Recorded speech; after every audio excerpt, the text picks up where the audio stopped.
Hello everybody, this week's video discussion is on sexing angelfish.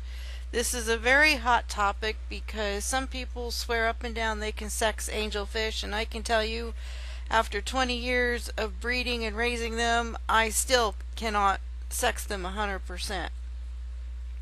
This chart shown here has been making the rounds for decades, and some people swear by it, but it in all honesty is a joke. It says here you can sex them based on size, or if the ventral fins, which they don't even know what they're called here, if they're forked or not, is complete and utter bull. This is one of my pairs I no longer have. Double dark is paired with a super dark Pinoy. But if you look at these two angels, neither of them have split fins. One isn't significantly bigger than the other. One isn't more round than the other. One does not have a bump on its head. Those are all things that chart claims are clues on how to sex angels. I know for a fact I have a male and a female, otherwise they wouldn't have the fry that they're raising in this particular video. So let's look at some of my other angel pictures and see if I can help point a few things out. Number one, the only surefire way to know how to sex angelfish is to see the tubes when they come down.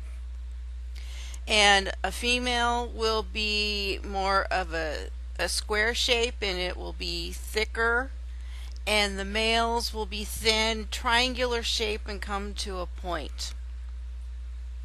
And they only show their tubes like a day or so before they actually spawn, and most of the time once they're finished spawning, depending on the pair, the tubes can disappear within an hour, or sometimes it might take a day or two. You just never know. But shown here is the male, and you can see his tube popped out there. They're very thin and pointed. Some other clues I've picked up on over the years, one that is the most reliable, but again is not 100% reliable, is the shape of the anal fin. This is an old timer's theory, I guess you would call it. It's used across the board on multiple different cichlid species, and it does work most of the time, but again it's not 100% with angelfish. On males, the leading edge of that anal fin is straight as a board, as shown here on this blue ghost angel.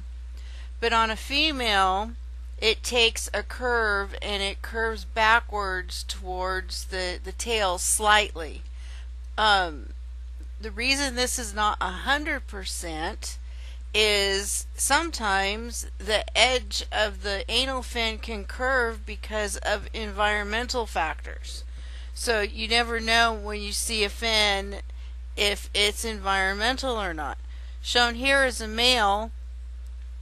His ventrals have a deep curve to them, which is unusual for a male, but again, I know this guy was a male from breeding, so it's really hard to look at shapes to know who's the male and who's the female. Here's another old pair of mine. It's a dark picture here, so it's hard to see. If you look at those fins, especially on that blue guy, you can see it's straight. If you can't really tell on the female, but hers didn't really curve. Here's another female.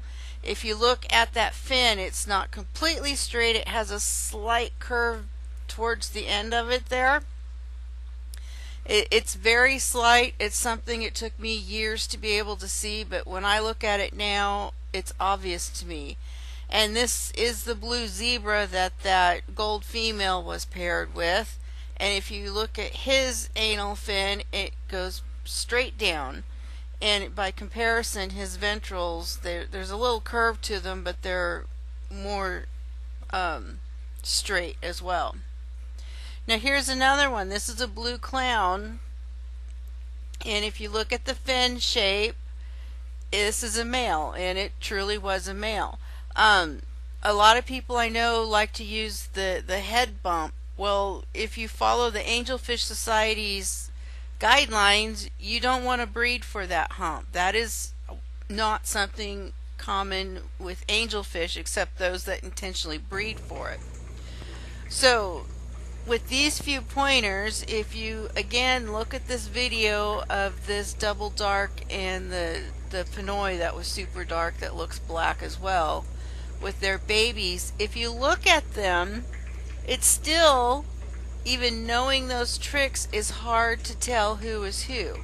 But I will tell you, the female is the one with the wider dorsal and anal fin who's hanging out with the fry school swimming, and the male is the one zipping around all over the tank because he's being more aggressive. And that is another trait. Males tend to be more aggressive, but I've seen females actually jump out of the tank to bite me before. So anyway, I hope this helps. I know it's nothing that's easy to do, no matter how hard you try. As I said, I'm only about 90% myself after 20 years. All you can do is take your best guess, and if you're wrong, move on from there. So I thank you so much for watching. If there are any other topics you would like me to cover, please let me know. Please comment below and let me know what you thought of this particular video. And here are some of my more recent videos that you might enjoy if you haven't already seen them. Thank you so much for watching, and have a great week. Bye.